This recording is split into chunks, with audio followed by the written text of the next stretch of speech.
Vestnorden ferðakaupstefnan stærsti viðburður í ferðaþjónustu á Íslandi. Hún nú í fyrsta sinn haldin í Reykjanesbæ og voru gestir afar ánægðir með framkvæmd hennar og aðstöðuna í Hljómahöll. Rúmlega 100 básar voru settir upp í höllinni og samkvæmt upplýsingum frá Íslandsstofu voru haldnir 3500 fundir milli kaupenda og seljenda allskyns ferðaþjónustu á Íslandi. Suðurnesja Magasín tók rúnt svæði og við ræddum við ferðaþjónustu fólk. Eyþór Sæmundsson hjá Markaðsstofu Reykjanes. Nú þetta gullið tækifæri fyrir Suðurnesjamenn að kynna svæði. Hvernig þín upplifun á hvernig hefur þetta gengið? Gengið vel, finnst mér. Fólk að uppgöta svona hér sé áfangastæður. Að við séum með upp á mikið að bjóða og hér ekki bara flugvöllurinn og svo ferðu inn til Íslands. Þú getur staldrað innan við. Og ekki bara Bláa lónið? Nei, það ekki bara Bláa lónið og Eldfjalli. Hér heilmargt og hér auðvelt að verja degi og upp í 3-4 þessuna. Ég hef alveg skipulagt ferðir þar sem að blaðamenn dvelja hérna í 3 upp í 4 daga með fulla dagskrá. Og fólk svona að átta sig á því og það sest hérna niður með okkur og við sýnum allt sem í boði. Fólk spyr bara svona hvað hafið þið upp á að bjóða? Og þá gætum við haldið langar ræður það og það kemur fólki gríðarlega óvart. Það heldur jafnvel að við séum hluti einhvern veginn að Reykjavík. Það Bláa lónið sé í Reykjavík og eldgosið og slíkt. En annað kemur á daginn og já, fólk virðist bara svona, það óvænt ánægja fyrir fólk. Þannig að það í rauninni bara, já, hvað ég að segja, baráttu eða verkefni hjá ykkur á Suðurnesjum að náttúrulega vekja athygli á að svæðið stórt og býður upp á mikið. Það hefur einhvern veginn alltaf verið þetta krefjandi verkefni svolítið fyrir Markaðsstofu Reykjanes og bara sveitarfélögin að koma þessu inn hjá fólki, jafnvel hjá Íslending. Og þessu eldgosið sem við höfum svo oft rætt hefur held ég komið svæðinu á kortið þannig að fólk fara að leita að öðrum stöðum í kring. Nú það búið að sjá keyra Grindavíkurveginn lengra heldur en lónið og inn í Grindavík og Suðurstrandarveginn og annað. Það sérðu bara annað í leiðinu og uppgötar fleiri gönguleiðin, meiri þjónustu, meiri afþreyingu. Og nú náttúrulega hafa innviðirnir styrkst, hótelgisting hefur aukist mikið. En eitthvað sérstakt sem að þið sjáu ný tækifæri í búa til einhvern sérstakann Reykjanesring eða viljið svona kannski hvetja fólk til þess að þið bara tæki hluta á Reykjanesinu, Garð og Sandgerði, dreifis eitthvað yfir dagana? Ég hef einmitt veltið fyrir mér og við höfum oft rætt eitthvað slíkt sko að í gær á fyrsta degi Vestnorden þá voru farnar svona ferðir allt svæði og þá sá maður fyrir sér að væri ansi gott að vera með pakka þar sem að væri stóri Reykjanesringurinn, vita leiðin, annar minni hringur. Ég teki eftir þeir sem ég spjalla við hérna sem koma erlendis frá. Þau vilja alveg þetta sé svona matreitt ofan í þau. Herru, ég hef hálfan dag, áttu hring hérna fyrir mig sem hentar fyrir fjölskyldu eða eitthvað sem á bílaleigubíl. Bara getur þú sýnt með það bara í bæklingi eða slíkt. Þannig að það væri gríðarlega sterkt fyrir okkur eiga svoleiðis. Og það kannski eitthvað sem við höfum ekki komist í. Við erum fá sem að sinna þessu rauninni og höfum átt fullt í fangi með annað eins og eldgos og slíkt en alveg örugglega þurfum við að gera svona finnst mér. Árni, Íslandsstofa svona lykilaðili að Vestnorden og þið hérna í Reykjanesbæ í fyrsta skipti. Hvernig hefur þetta gengið? Þetta hefur gengið ótrúlega vel, eins og þið sjáið og við þetta hefur náttúrulega verið ansi erfið fæðing. Við áttum náttúrulega að vera hérna í fyrra. Því var frestað og svo var ákveðið bara að halda það samt hér og náttúrulega með aðstoð hér frá bænum og Markaðsstofu Reykjanes þá náðum við þessu að koma þessu á koppinn og hér erum við. Og núna ég að spjalla við hérna á öðrum degi, seinni degi ráðstefnunnar. Hvernig svona andinn? Hann rosalega góður. Fólk auðvitað bara allir svo ánægðir að geta hist aftur í persónu. Það náttúrulega skiptir miklu máli og sérstaklega fyrir ferðabransan. Hann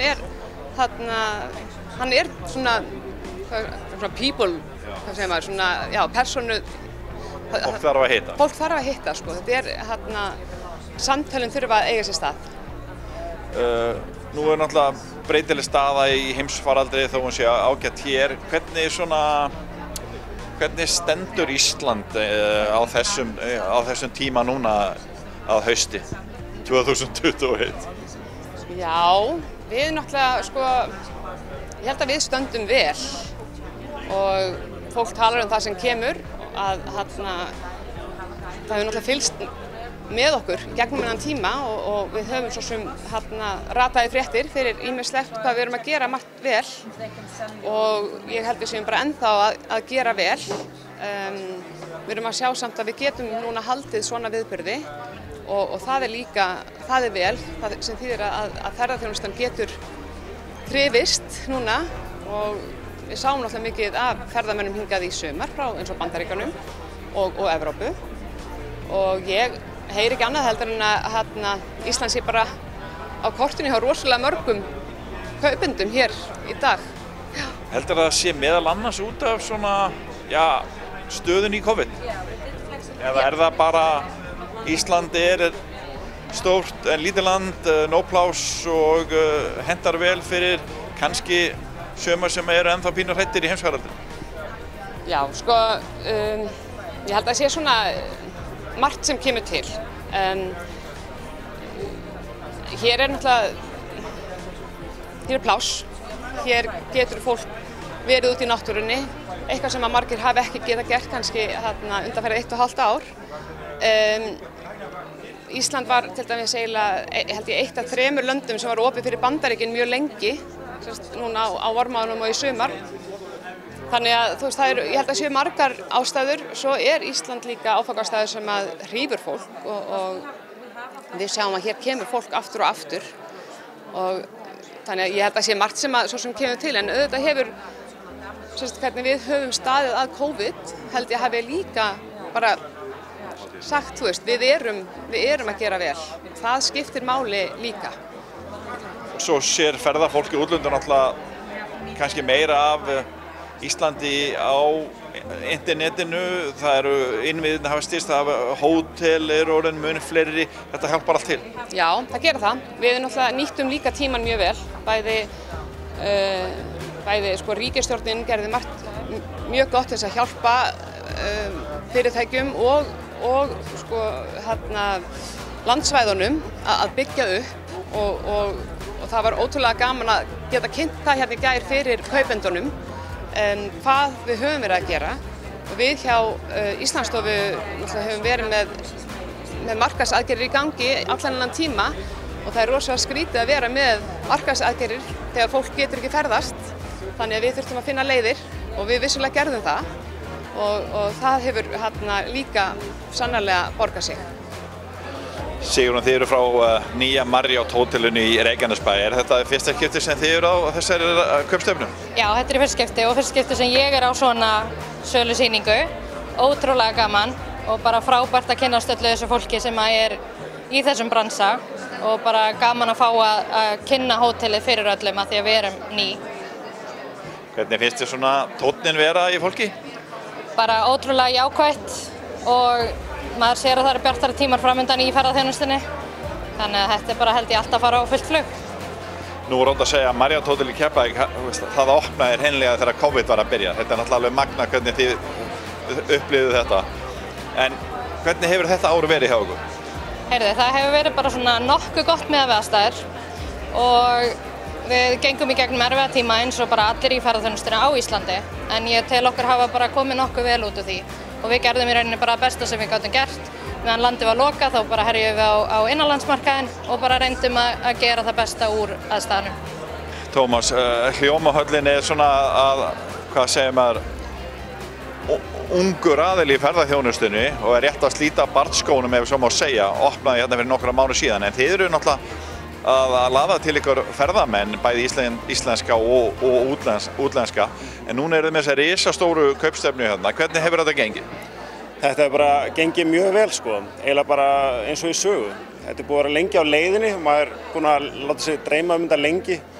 Þegar að ég kom inn fyrir 8 árum og þá var svona að tala þetta sem svona hálfgerðar draumsýn að einn daginn gætu við tekið á móti West Norden og þannig að það er bara virkilega gaman að sjá þetta gerast sko.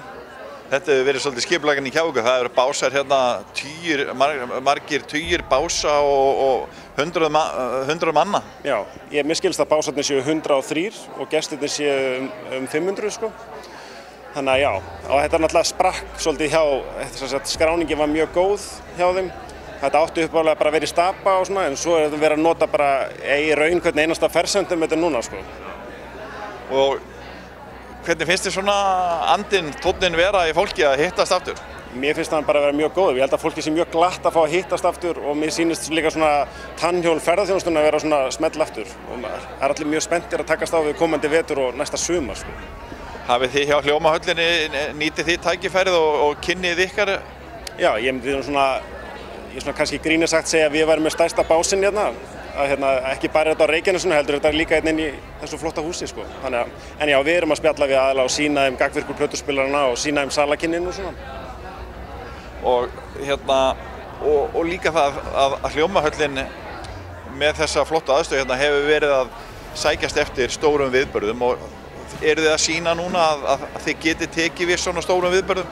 Já, ég myndi segja það sko. Við erum dagsdaglega og alla vikur og mánuði að halda fundi og ráðstefnur en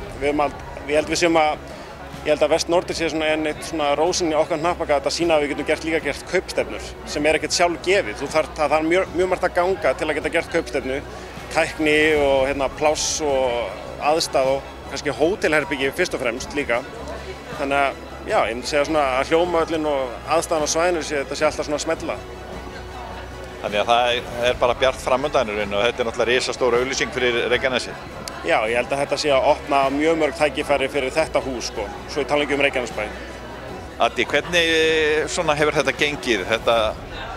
Já, nú er COVID eins og staðan er á því en það er þessi risa kaupstefna hérna í Reykjanesbæ.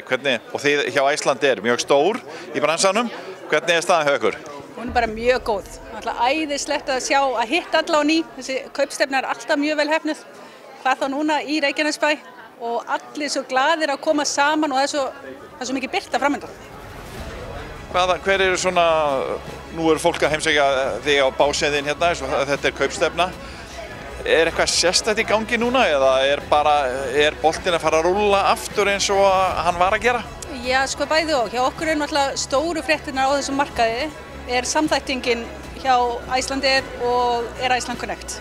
Og það núna að við komum saman undir einum hatti á þessari sýningu sem snýst Ísland, Færeyjar og Grænland eru stóru fréttirnar hvað allt verður aðgengilegra. Bæði sko innanlandsflug, komast til Grænlands, allt bókanlegt í gegnum leiðakerfi Icelandair. Þannig að það fer dálítið fókus í það, já. Og finnst þér í rauninni boltinn vera komin að, hvað var að segja, hann er ekki komin að fleygiferð en hann er komin vel á stað? Hann er komin mjög vel á stað og við upplifum það líka þessi kaupendur sem hafa komið og kíkt til okkar. Við erum öll jafn hissa hvað vélarnar eru fullar sem þýðir, það er ekki bara kaupstefnan, það eru ferðamenn að koma og það er allt að fara af stað, já, maður myndi segja það. Maður veit ekki hvað verður en það er að koma, það er meðbyr í seglinn og allir horfa bjartir fram á við. Finnst þér kaupendur vera frekar bjartsýnir? Mér finnst það, fólk er náttúrulega líka kannski að reyna að fóta sig í nýjum heimi, svo að segja. Þannig að vissu leyti ég er ekki segja sem að byrja aftur, en fólk er að kynnast upp á nýtt, sjá hvernig varan hefur breyst, allir að taka tillit til þess að breyta umhverfi sem við erum í. En jú, kaupendur eru bjartsýnir og sérstaklega ég fundið þá sem hafa komið sem eru frá Ameríku, að eins og þeir sögðu, það kom einhver til þeirra sem sagði, heyrðu, Íslandi er búið að opna upp fyrir Ameríkana, fyrsta landið, ég vil fara þangað. Þannig að við erum að fá líka mikið af nýjum ferðaskrifstofum sem er að kynna sér Ísland fyrir hönd þeirra viðskiptavina. Og við vorum að heyra það bara í fréttum í morgun að Ísland er að aftur komið með betri lit gagnvart Ameríkönum sem að Ísland fékk eitthvað rauðan stimpil á sig daginn en er núna komið með betri lit þannig að Ameríkanar þeir eru alveg hvattir til þess að koma til Íslands. Nú hafa þeir verið rosalega stóri allt þetta árið frá því voruð þeir ekki? Jú, þeir hafa verið það og aftur að tala við ferðaskrifstofurnar þeir hafa sagt þeir hafa verið að selja one-stop ferðir helst og það að geta selt ferðir til Íslands gaf þeim svo ofboðslega mikið og það var nú einn sem sagði við mig fólk er bara orðið þreytt á Karabíska hafinu. Það vill koma til Íslands en nú býðum við náttúrulega rosalega spennt líka við snúum sem bara aðeins við, það er bara hvenær við komumst til Ameríku, hvenær Ameríka opnar fyrir Evrópubúa. Það er náttúrulega stórt atriði fyrir Icelandair. Það er náttúrulega stórt atriði, bæði fyrir okkur bara Íslendinga sem eru orðnir Ameríkuþyrstir en líka náttúrulega bara fyrir leiðakerfið. Að trafikkinn til Ameríku snúist líka að flytja Evrópubúa þangað. Eldgosið, hversu stórt það fyrir hinn útlenska ferðamann? Það náttúrulega stórt. Það voru margir hérna sem fóru í ferð í gær og ætluðu að sjá eldgosið. Skilst að verið slökkt á því, en það er náttúrulega spenna yfir því. Ég meina það er búið að vera í 7 mánuði. Þannig að fólk veit alveg af því og er aðdráttarafl. Og flugvélarnar ykkar, það er að vera að fljúga svolítið yfir gosið? Já, menn hafa svona aðeins reynt þegar hægt er að bjóða fólki upp á að sjá smá gosinu úr loftinu sem er alveg dýrlegt að sjá. Smá bónus svona í fluginu. Við erum pínu hlutra í Suðurnesjamenn, hvernig horfirðu svona á telur að möguleikar Reykjanesins séu meiri núna meðal annars út af þessari ráðstefnu og eldgos til dæmis? Já, náttúrulega við vitum að eldgosið hefur hrifið marga og náttúrulega rosalega margir farið og heimsótt það, bæði náttúrulega Íslendingar en líka þeir sem eru að koma erlendis frá og það hefur náttúrulega verið bara mjög vel staðið að því. Suðurnesin hafa náttúrulega náða líka að nýta tíman vel og hafa nýtt hann fyrir svo sem COVID í að byggja hér líka upp innviði og mér finnst mjög gaman að geta verið hér með þessa sýningu núna og sjáu þið, hvað við erum með í höndunum, nálægt vissulega Reykjavík. Hér er flugvöllurinn og þið eru með sterka punkta hérna, Bláa lónið, náttúrulega allt þetta sem hefur alltaf verið þekkt, en nú er bara orðið svo miklu meira og það er gott. Þannig að bjartsýni finnst þér í geiranum? Já, það er mikið bjartsýni, alveg. Hvað er það sem laðar fólk til Íslands? Það er náttúrulega ekki bara eldgos. Nei, það er ekki eldgos, það eru auðveldar samgöngur myndi ég segja til og frá landinu, regluleg flug og síðan höfum við náttúrulega bara frábæra náttúru og óteljandi staði, ekki bara á Reykjanesinu, heldur bara út allt land, þannig að það er eitthvað fyrir alla til að sjá á landinu, myndi ég segja. Og þið náttúrulega leggið áherslu á að auglýsa staðina á Suðurnesjum á Reykjanesi? Að sjálfsögðu, og við höfum verið með fólk sem segir að það vilji bara gista fyrstu og síðustu nótt, en ég held að ég sé búin að snúa nokkrum við og þau eru að skoða að hvort þeir geti ekki verið lengur af því að Reykjanesi hefur svo sannarlega upp á svo margt að bjóða. Og eldgosi hefur kannski aðeins hjálpað til í því að nú fara ferðamenn kannski að hugsa, við erum kannski til að vera aðeins lengur á Suðurnesjum? Já, ég myndi segja að það hafa alveg klárlega hjálpað, en við þurfum sem samfélag hérna á Reykjanesinu að hjálpa fólki samt að sjá hversu mikið við höfum upp á að bjóða. Þetta er eins og svona smá týnd perla sem þarf svolítið að koma upp á yfirborðið. Þannig að þið eru bara bjartsýn? Já, ég myndi segja það. Svona bara nokkuð bjart framundan. Er eitthvað sem komið óvart á þessari kaupstefnu? Í rauninni kom margt á óvart að því þetta er fyrst skipti sem ég er hérna, en það sem kannski svona mér fannst áberandi frá öllum var það að það verða minna hópa. Hópar eru minna að koma sér saman og bóka ferðir, þetta eru meira einstaklingsferðir, þannig að það er svona eitthvað breytt í þessum heimi en mögulega bara breyting til hins betra, þá eru fleiri að fara á eigin vegum í gegnum ferðaskrifstofur. Þið eru náttúrulega tengd þessari risastóru keðju, Marriott keðju, þannig að þið njótið góðs af því eða ekki? Jú, það er mjög gott að vera undir þessu vörumerki, þetta er þekkt vörumerki og ég heyri það sérstaklega hérna frá kaupendum að þeir þekkja vörumerki, þeir þekkja standardinn sem að Marriott hefur upp á að bjóða og við svo sannarlega uppfyllum alla þessa staðla og þar af leiðandi veit fólk að hverju það gengur þegar það kemur til okkar. Og eru þannig staðsett að fólk kemst ekki hjá því að sjá ykkur þegar ef það er að fara eitthvað annað frá Keflavík og flugvelli? Ég held að það taka allir eftir hótelinu þegar þeir keyra fram hjá. Þannig að nú er það bara málið að lokka fólkið inn. En það er alveg ljóst að eldgosi hefur náttúrulega verið gríðarleg auglýsing fyrir Reykjanesi, eða ekki? Jú, það er ekkert spurning. Það er bara, núna er það bara, hún kom okkur á heimskortið einhvern veginn og við höfum bara stokkið fram áratugi í einhverju markasetningu en svo er bara hvernig höldum við á þeim spilum. Það er sofandi eldgosi kannski núna, verður áfram áfangastæður. Hvernig þetta verður, þú veist, er gríðarlega spennandi, þannig að eins og hefur alveg verið sagt sko, og er þá ennþá, þá erum við svona sætasta stúlkan á ballinu. Sko. Þannig að það er bjartsýni hjá ykkur og miklir möguleikar getur við sagt, meiri en áður í rauninni. Já, bara gríðarlega, það er bara, maður sér það núna og svona kaupstefna eins og þessi ætti einhvern veginn að ýta undir enn frekari áhuga hjá ferðaþjónustu aðilum að bjóða upp á meira, gera meira, ferðaþjónustan sé spennandi grein og á Reykjanesi hún virkilega spennandi og ennþá bara svolítið ung og svo, tækifærin eru gríðamörg ennþá.